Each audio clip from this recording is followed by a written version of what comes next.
Okay, great. So thank you all for joining me today. Today's workshop is on networking for scientists. My name is Amanda Demschlinger, and I'm one of the career counselors within the Office of Intramural Training and Education at the NIH. So this is a topic that comes up a lot in my work with trainees, and I feel like people either have a love-hate relationship with networking. But it's a really, really valuable part of not only career exploration, but job searching as well. So hopefully today I'll be able to give you some tips on how to get started and how to maximize your networking opportunities as well. So a few kind of housekeeping items. You are going to be able to have access to these slides after the presentation. If you registered for the workshop, you should get a copy of the slides within 24 hours after. And I am recording this, so hopefully you will also be able to have a link to the video as well. If for some reason you didn't register and you need to get a hold of the slides, feel free to email me. I'm happy to send them your way. My contact information is online, and I think it's at the end of the presentation as well. I'm going to allow lots of time for questions at the end. So probably I'm going to be doing a presentation for about 45 minutes and then allowing ample time for questions at the end. So feel free to send me chat messages throughout the presentation. I'm not going to look at them while I'm presenting, but I'm going to take a look at the end. So if questions pop in your mind as I'm going through the presentation, feel free to send them my way.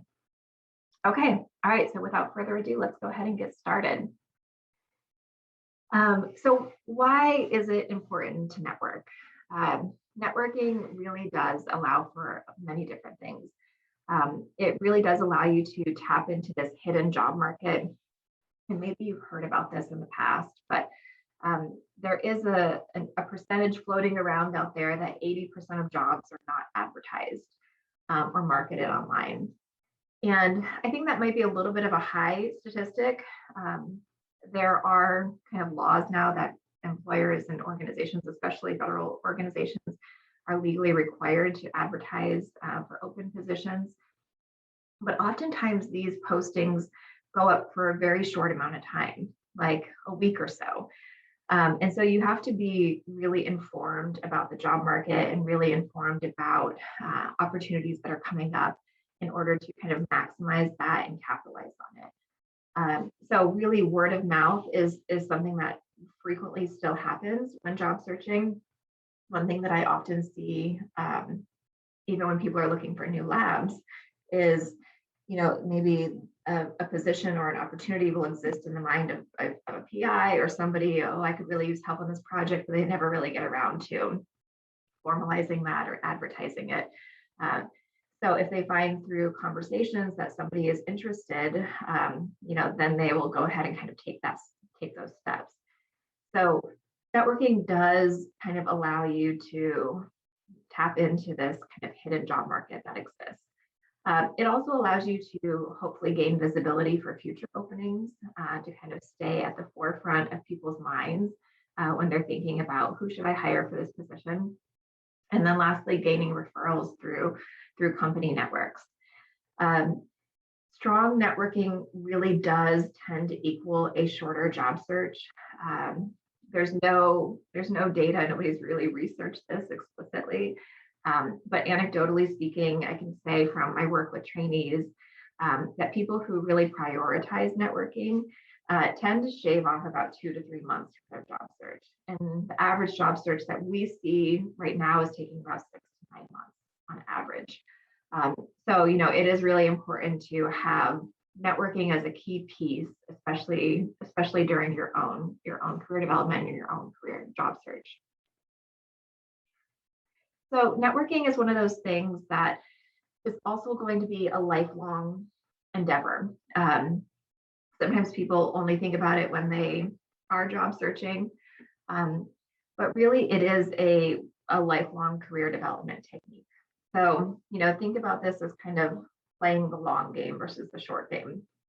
And, keeping in mind your long-term goals and that you're always going to be, working towards something, maybe that 5 to 10 year plan that you have for yourself. a lot of times when I am also working with people who are unsure about next steps, and who just are, in that career exploration phase, I really do encourage networking as well, because I think that it really does allow for that career exploration in many different ways. By talking to people, you often are educating yourself about the different kinds of roles and fields that are out there. Sometimes by having these conversations, it allows you to assess and reflect on your own skills, values, and interests after hearing about others' experiences. And it does allow you to narrow down the types of roles that you want to seek. I am a big proponent of when you're networking and you're having conversations with people, to be really honest and introspective and reflect on that conversation afterwards of what excited you about what the person said? What gave you pause? What made you a little bit worried about either that career path or that organization? I think it's really key to kind of tune into those experiences. I also think it's really helpful to document that. Not everybody likes journaling, but you will forget, and sometimes it is helpful to have a written reminder of what your impression was after. So, those are all reasons to kind of help motivate you in order to start networking. And lastly, I think it can also help you develop a target list. And what I mean by a target list is a target list of organizations or companies that you're going to want to really keep on your radar. There's not necessarily a specific number, but whatever is going to be manageable for you. Sometimes I knew people who have a list of like 20 different organizations that are kind of their dream companies. So sometimes networking allows you to kind of finalize what that is for you. So we all know that networking now is very important. It's a very important part of the process. But I time and time again hear a lot of resistance to networking in the individuals that I work with. And I think that's really understandable, truthfully. So I often hear, I don't network because, or I would network if. And so these are some of the beliefs that I often hear. Networking feels fake and manipulative. It's not a genuine process.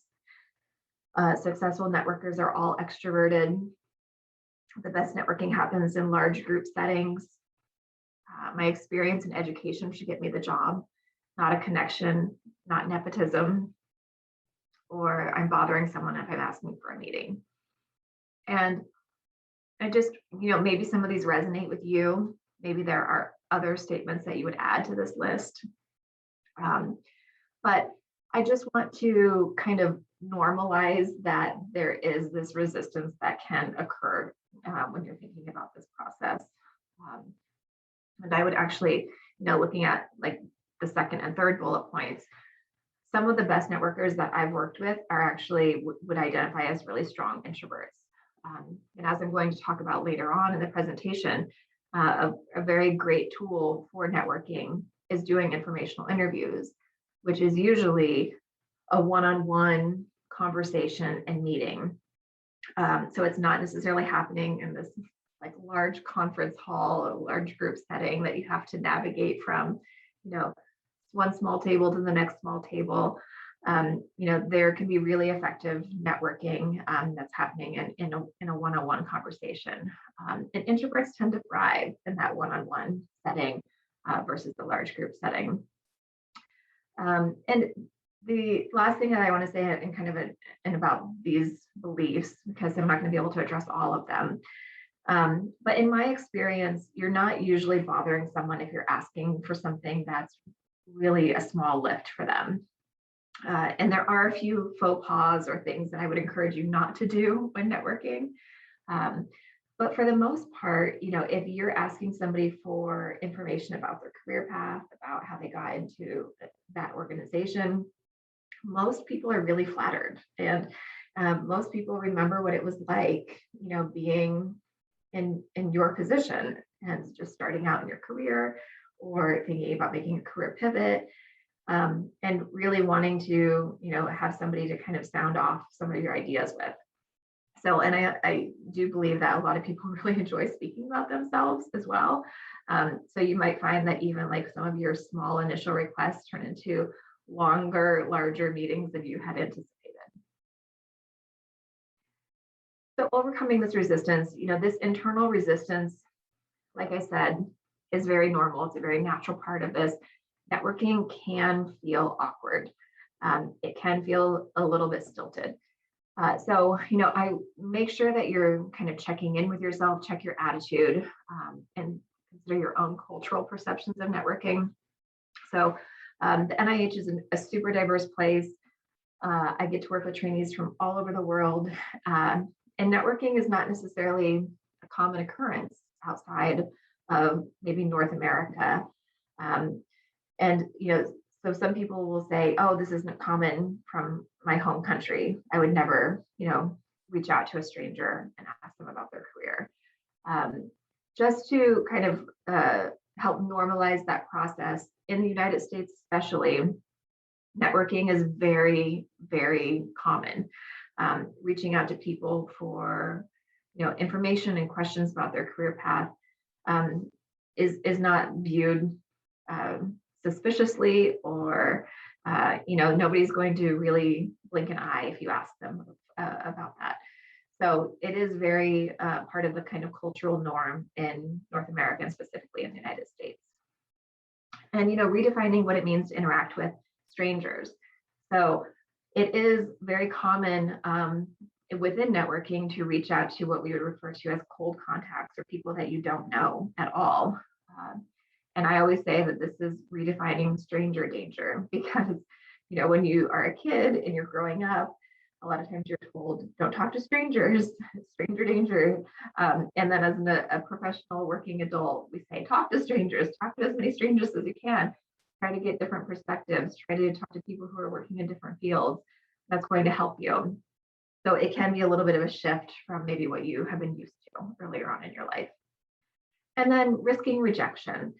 There is obviously within job searching, there's risk of rejection at many points, whether that's submitting an application and not hearing back.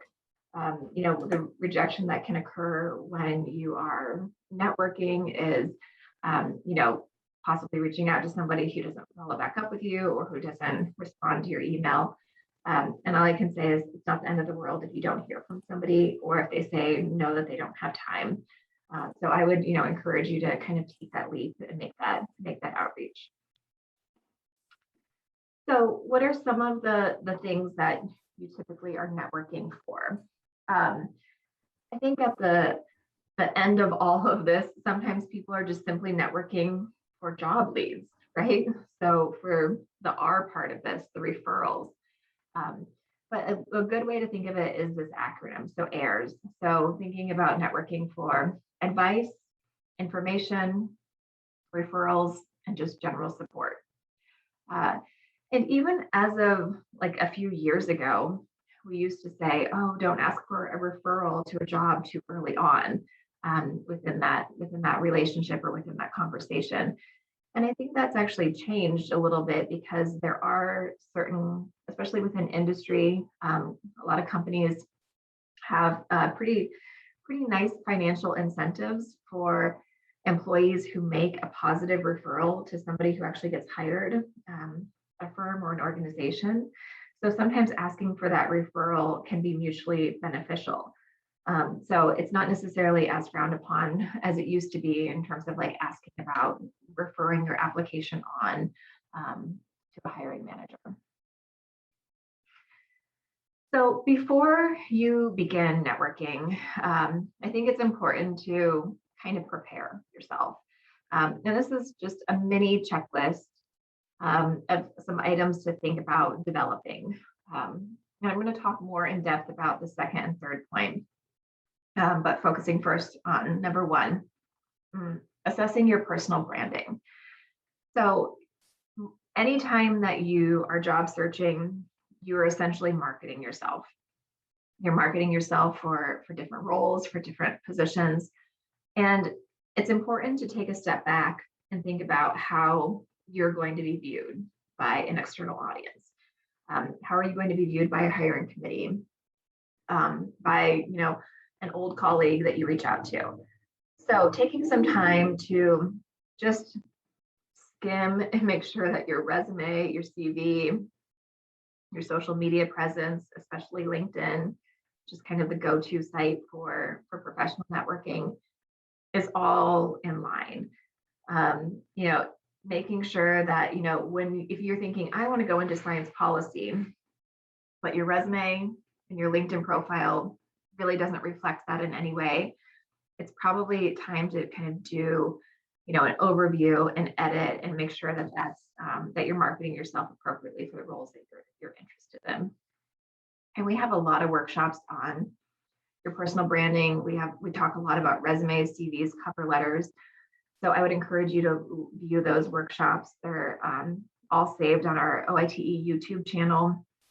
And if you're a trainee at the NIH, you can meet with one of the career counselors to make sure that this is all in line as well.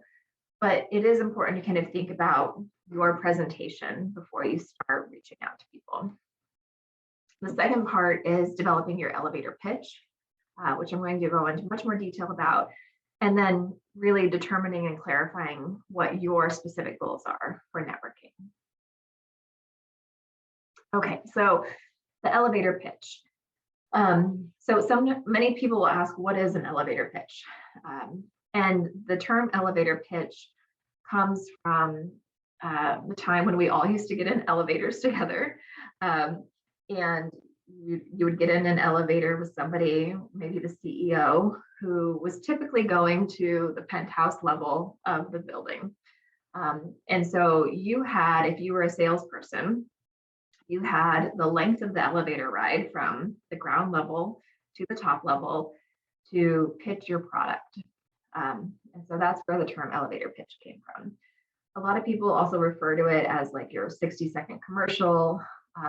But essentially what you're doing within this elevator pitch is you're answering the questions, what do you do, or tell me about yourself. And it's your way to kind of introduce yourself. It should be a brief monologue, so making it really concise, about 60 to 90 seconds, again, thinking about the length of an elevator ride, describing the benefits of buying a product. In this case, when you're job searching, the product is you. So you're going to be talking about your kind of key accomplishments and skills. The one thing that I see as a common mistake in elevator pitches from scientists in particular is that they make it way too technical, and they go into way too much detail about very specifics of research. So it is important to understand your audience. If you are talking to somebody within your field who is going to clearly understand that, then by all means include that. But it should be generally easily understood by a lay audience. So instead of thinking about the specifics of your research, kind of focusing on not so much the how, but the why, and what are the sort of broader implications of this research. And a good thing to ask yourself, and when you're practicing your elevator pitch, is practice with people who are not in your field and ask them if they understand. Do your parents understand? Do your grandparents understand? And really trying to generalize it and make it as high level as possible. So what are some of the must-haves that you should really be including in this introduction and in your elevator pitch? So obviously, like I said, it's very important to tailor your pitch to your specific audience, and so the context is going to matter. You're not going to have the same pitch for a networking event or an informational interview that you would for answering the question, tell me about yourself, in an actual interview. So remembering that, and you're not going to just have one that you can use for everything, unfortunately. So you're probably going to have many, many different elevator pitches crafted to deliver throughout this experience. So start with your education or career experience. So what is your strongest selling point?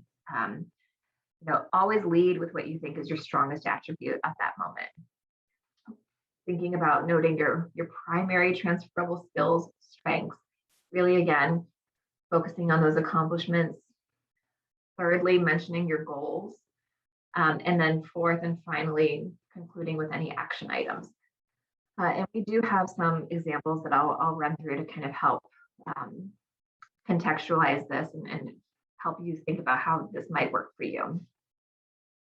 So as a general script example, so you're going to just go through greeting, experience, interests, strengths, examples, knowledge of organization, goals. So hello, my name is, I'm studying, I'm mainly interested in, my strengths include, recently I worked or volunteered or led a campus organization, was able to blank. I noticed that you have a blank position available. Please tell me more about this opportunity. I'm looking to gain further experience in that field. So this can be kind of a general guideline in terms of how to format your kind of elevator pitch. And again, you'll have access to these slides, so you'll be able to kind of read through this, fill in the blanks for yourself, and really make it your own. And the cautionary advice that I have whenever I give somebody a script is, use this as a way to kind of help you formulate what you would want to say. But by all means, when you're actually delivering this elevator pitch, don't read it. I know it can be really tempting to, especially if you're doing like a Zoom interview and you could have it pulled up and you can see it. But it's usually very, very apparent when somebody is reading something versus just speaking freely and naturally. So what you'll want to do is probably just kind of have some of these main points in your head. Sometimes I even reframe it and think, what are the, main 3 to 4 items that you want them to know about you, and even bullet those points and have them at the top of your mind when you're making your introduction. So in a networking context, that script could look like this. Hi, my name is Amanda. I'm a graduate student at the NIH working on my PhD in immunology, which has significantly strengthened my analytical and communication skills. Through my involvement as health chair of a graduate research consortium, I've become interested in a career in public health policy. Would it be possible to follow up with you to discuss your career path at XYZ? So again, I think the key things to kind of focus on here, you're really kind of quickly introducing yourself. You're not going into a long-winded monologue about every experience, every work history that you have on your CV. And you're kind of cutting to the action items of what the request is. Would it be possible to follow up with you? Okay, so after you have thought about your online presence, your kind of brand that you're marketing, your elevator pitch, I think it's important to clarify your networking goals. So really, what is it that you're hoping to get out of that conversation, out of that networking event? And it can be a variety of different things. So maybe it's to secure the name of someone that you can connect with to continue another conversation. Maybe it's to learn about the culture of the organization where they're working and assess whether that's going to be a fit for you or not. Perhaps it's to learn about how my contact secured her position, a position that you one day hope to have. So that's often when you're connecting with people who are in aspirational positions and aspirational roles. To hear feedback on areas that my contact sees as strengths or gap areas based on my previous work history. So sometimes this can be gleaned just by having that conversation of asking what are the main skills that are important for work in this field, or what do you typically look for when you guys are hiring or sourcing candidates for new positions. So sometimes you can kind of get that information about what might be the strengths or the gaps, potential gaps on your resume. You can also, depending on the rapport that you have with a person, ask them to review your documents and ask them to, look at your resume and offer any insights. Sometimes that is a big ask though, so make sure that, you're not kind of imposing exposing too much or leading too early with that resume. Um, and so especially if they volunteer to do that, I would take them up on that, and see what they're saying. Sometimes certain companies or certain fields have very specific preferences about what they like to see on resumes or in cover letters or skills that they really like to see highlighted. So kind of getting some of that insider information can be really beneficial. It could also be to share your progress towards your career goals and have them listen and provide feedback, and any insights that they could share. So, these are just some general ideas. Obviously, this is going to be very personally dependent on what you're hoping to gain from this networking conversation. But I do think it's important to kind of think about that ahead of your conversation. So how do you actually go about starting networking? So we often encourage that you develop a networking map. And this is, maybe it doesn't have to be as formal as this sounds. But we always think about kind of starting within your inner circle first and foremost. So starting in your inner circle, perhaps this could be people in your lab. It could also be, people in your immediate family, your best friends. Who are those people that are, close to you on sort of a daily basis? People in your scientific life. So perhaps this could be, a lab that you're collaborating with, or previous colleagues, or previous classmates, from undergrad or from grad school.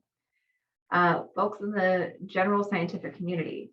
So, thinking about kind of expanding out, perhaps this could be people in shared professional associations. I think professional organizations are a really great way to network. Obviously, conference attendance can be a wonderful way to connect with people in your specific scientific community. And so, that's another way to kind of think about continually expanding your networking connections. And then lastly, people in your general community. And, I've seen people network with individuals who are maybe in, shared religious affiliations, or a community group that they're involved in, or, people from, a shared, school that you attended. So, generally speaking, this is important when you're thinking about developing your networking map. And we often refer to this as kind of starting with warm contacts and then moving out to these cold contacts, these strangers, maybe the people who you don't have sort of an immediate automatic shared connection to. But these are all people that you could potentially network with. Some of these people might be strangers. Some of these people might be folks that you reach out to on LinkedIn, who maybe you have a shared connection with, or maybe you have no shared connection with, and it's just, a completely random person to you. So, this is a way to kind of think about framing how you should begin the process. A very common question that I get from people is, I used to work with somebody who was, a really great contact, but we've really fallen out of touch. And, I haven't talked to them in years. And how do I resume that conversation now that I, want to reconnect with them? So, there's no one way to do this. It's really going to be dependent on sort of your personal style. But for any relationship that may have experienced sort of a time lag from the last time you spoke, I think even a general hello and reaching out is totally fine. But you could also kind of watch PubMed and ResearchGate. You could send articles of interest. And we're coming up on a time where it's a good chance to reconnect. So the holidays and the new year are often a good time to reach out, wish people check in, see how they're doing, give them an update on sort of what you've been doing in your life and in your career as well. So the next part of networking is really just reaching out and starting that process. And most of the time, the outreach does occur over email or over a message like a LinkedIn message. So there are three things that you really need to do when you're drafting this email. You need to say who you are, how you found them, and why you're reaching out. Like, what is your goal for connecting? So this is a really quick email, as you can see. So saying, Dear Dr. X, I'm currently a postdoc at NIDA. I found your contact information with the NIH alumni database. I was hoping to get a little bit more information about how you navigated into your career. Do you have 20 minutes to spare for a telephone Zoom call? Thanks in advance.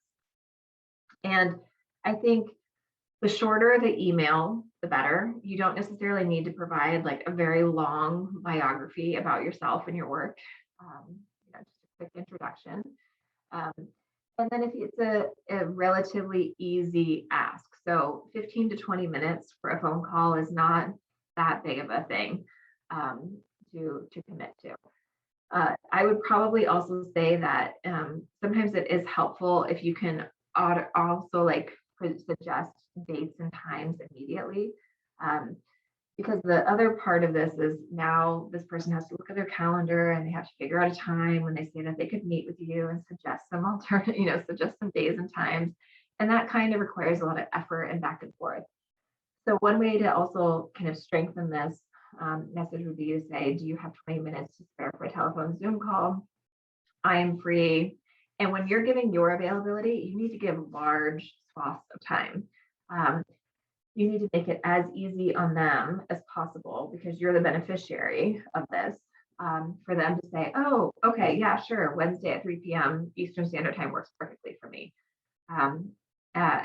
So, make sure that you kind of account for that. I have worked with some people. There's a lot of different websites now where you can have like an online calendar. So I think Calendly is one, Appointlet is another, where you can kind of share your availability and say, feel free to take a look at my online calendar and see if any of these times work for you. I'm really looking forward to connecting. So make it as easy on them as possible to say, sure, yeah, I'm happy to talk to you. And then networking is really essentially having a conversation. So sometimes it sounds like much more involved and intimidating, but it's essentially talking to people and having a conversation. So when you're preparing for this conversation, like I've mentioned before, be prepared to introduce yourself. You can use a variation of your elevator pitch, but be prepared to kind of give a little bit of targeted background for the person that you're talking to. It can be nice to just have some general talking points ready.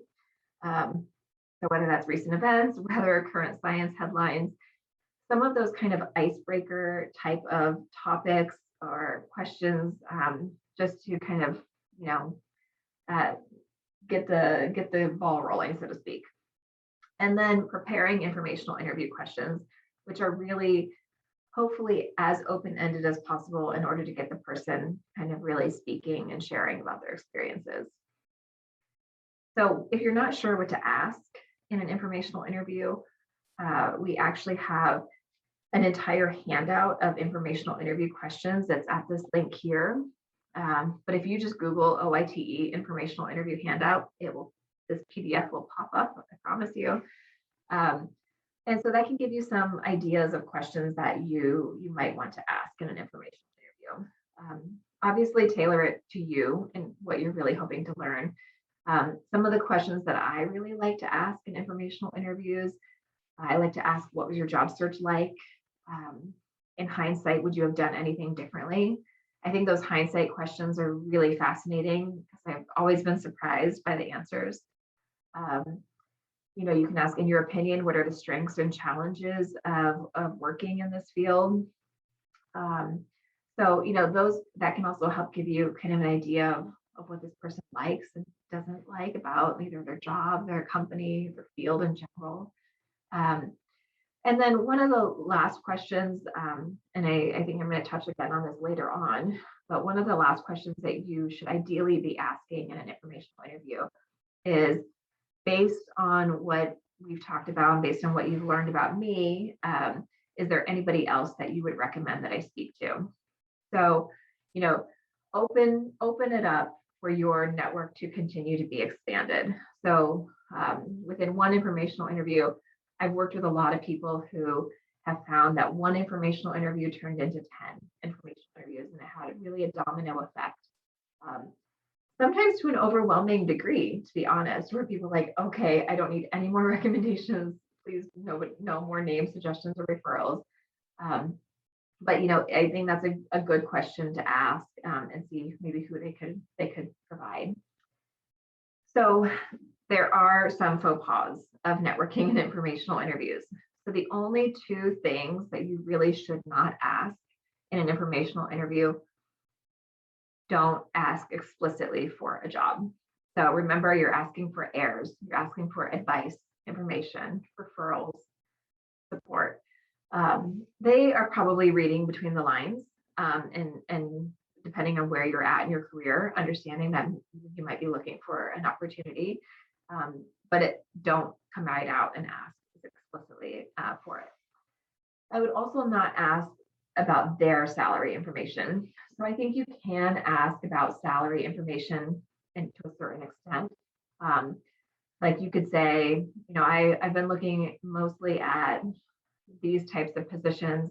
Based on your experience, what would an entry-level salary within this role or within this company start at, or what would the range be?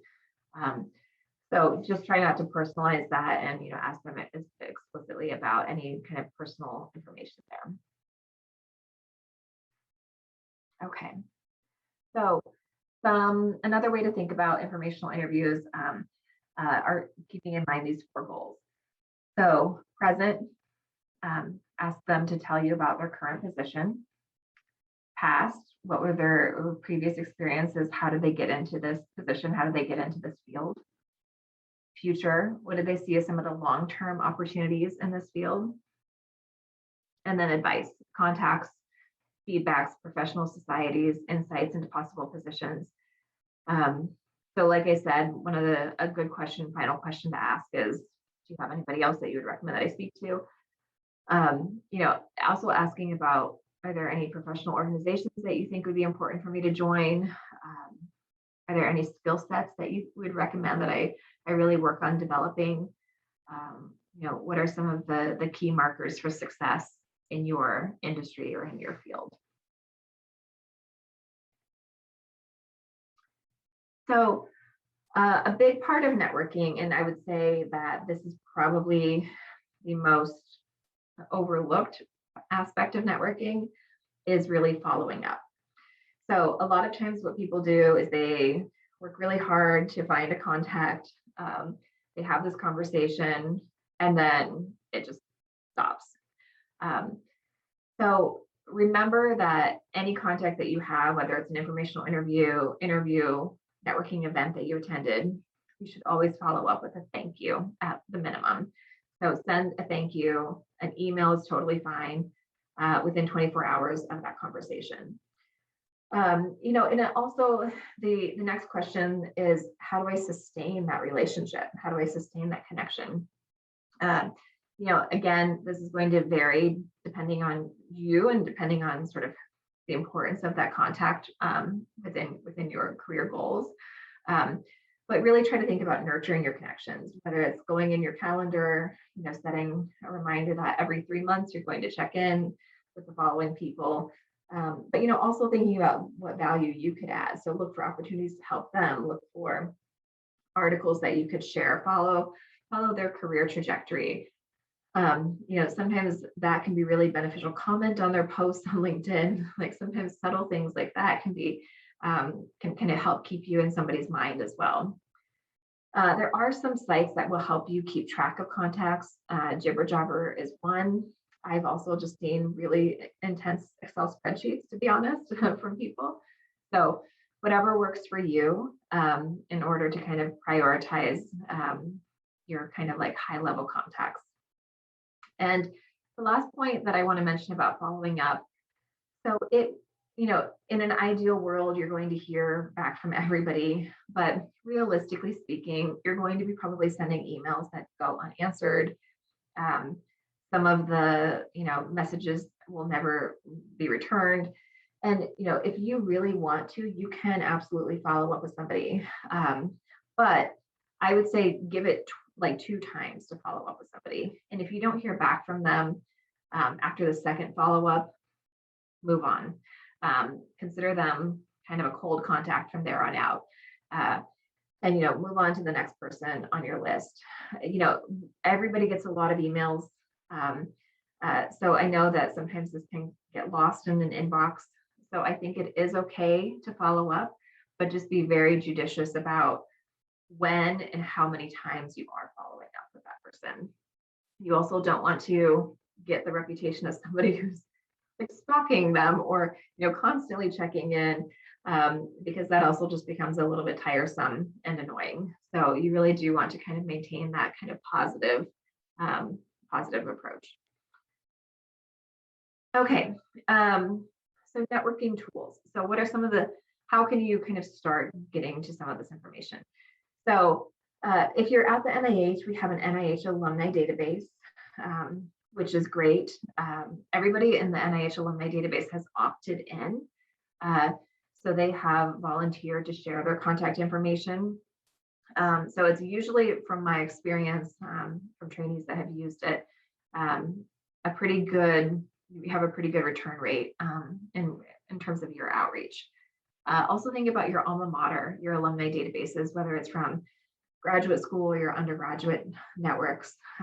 As an alumni of a university or an institute, you usually still have access to all of that, usually for life as well. So as I mentioned, professional associations, community organizations, and then I'm going to also touch a little bit about social media, specifically Twitter and LinkedIn, because I think that those are 2 sites that can have really beneficial networking aspects to them. So first and foremost, Twitter.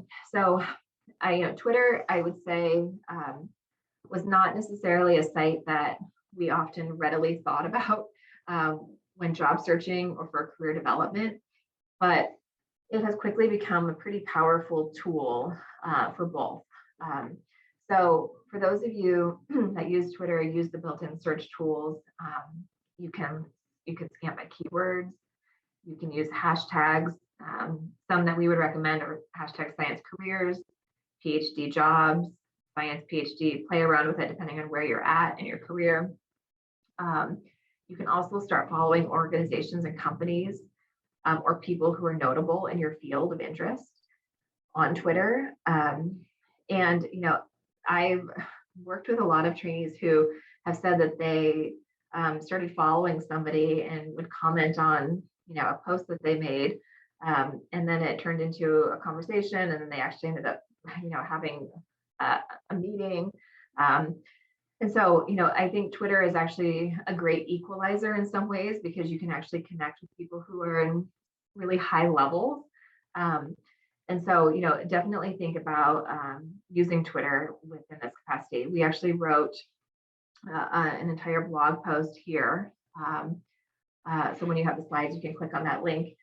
We have about 2 different posts on the blog about Twitter and using Twitter for scientists as well. So that will hopefully give you some ideas about how to maximize that resource.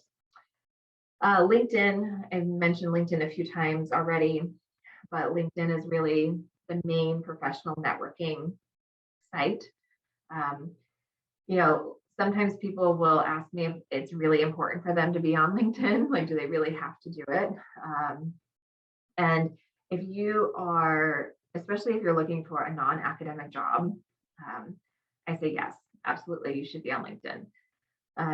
So it's sometimes a little bit more suspicious when somebody has no online presence or no LinkedIn profile. So it doesn't have to be super robust, but I think it is an important site to be on, especially when networking. So here are some tips on how to kind of maximize your use of LinkedIn. Have a headshot, complete your profile. Again, it doesn't have to be like absolutely everything, but really focusing on your summary. You can use LinkedIn to follow organizations, join groups.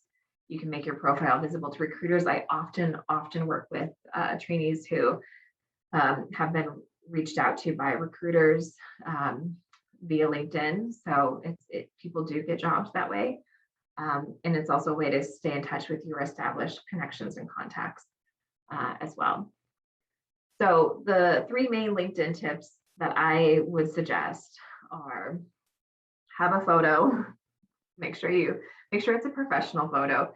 So it doesn't actually have to be like a headshot that you're paying for in that sense, but it shouldn't be a picture of you at the beach or with your someone's arm cropped out. So just make it of you alone, and make it as professional as possible. The summary section, so your profile on LinkedIn, even if nothing else is completed, make sure that you have a summary section and a headline. So when in doubt, look at aspirational profiles for inspiration on what you should be having. What are some of the keywords that you should be including within your profile? You can play around with the settings. You might want to go incognito for a while as you're kind of sleuthing and looking at people's LinkedIn profiles and figuring out what you like, what you don't like, and what you would want to adopt for your own profile. And then lastly, when you are using LinkedIn to kind of reach out and make these connections and request these informational interviews, please personalize your request to connect. Don't just use standard LinkedIn, whatever is auto-created, right? So when you're reaching out to someone, you'll want to say, again, the three things that we talked about: who you are, how you found them, and why you're reaching out to connect. Okay, so we're nearing the end. I have a few final networking tips, and then we have about 10 minutes left for questions from the group. So feel free to again send them via chat or direct message. So some of the final tips that I want you to consider as you're thinking about networking is really it's important to listen more than you talk.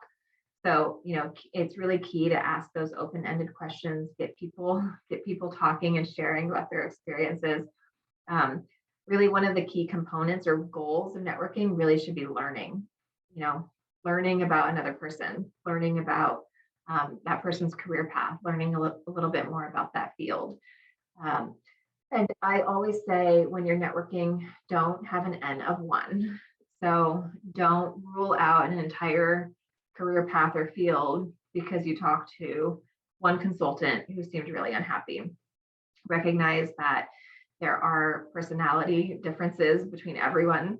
And maybe you're going to connect with some people more than you connect with others. So really it's important to cast a wide net and talk to as many people as you can. Respect their time. So when you're doing informational interviews, it's really, you're the one leading the conversation. You should be the one to initiate it, and you should be the one to wrap up that conversation as well. And if you ask for 20 minutes of their time, really that, note, I see we're reaching 20 minutes of our time together. I'm cognizant of your busy schedule. Thank you so much for your input today. So using finesse, try not to come on too strong. And so, as long as you're very respectful and diplomatic and don't do some of the faux pas, like explicitly asking for a job or asking any inappropriate informational interview questions, you're going to come across as, a well-rounded professional. So, and also the finesse, I think, goes back to the point of following up judiciously and not checking in with them every week or every day, but maybe twice, and then letting it go if you don't hear back from them. And always follow up with a thank you. So I think that goes without saying, but I am surprised at how many people forget or fail to do that. So, as soon as you schedule an informational interview with somebody, put it on your calendar right away, like afterwards, a note, a reminder that you need to build in some time to kind of craft that thank you letter. The other tip that I don't have listed here, but I think it's important to note, is I really think that there's value in peer-to-peer networking too. So sometimes I work with people who spend a lot of time and energy trying to connect with somebody who's in a very high level role. Um, the CEO of a startup or a company, the hiring manager, and they spend a lot of energy trying to make that connection. And I actually just worked with a person the other week who did this and was very, very excited about an informational interview that they were having with somebody who was in a powerful position. And he was really upset at the end of the conversation because a lot of the advice and feedback that he received felt a little bit outdated. Um, but that's to be understood because that person really hasn't job searched for a long time in this case. So the last time they were on the job search was like 2 decades ago. And the world of work has changed and the world of job searching has changed. And so sometimes it is actually really beneficial for that peer-to-peer connections and that peer-to-peer networking. So even thinking about prioritizing informational interviews with people who are in entry level roles or people who are in roles that, kind of seem related to kind of where you're at currently. A lot of times those people have really great information and insights as well. So just another kind of final reminder. Okay, so a few more resources. Check out our blog. We have a great number of posts on LinkedIn and tuned in and interview with a postdoc and using your networking map. Okay, so now let's go ahead and start looking at some of your questions. So you can do one of two things. So feel free to either unmute yourself and ask a question, or you can send me a question via chat as well.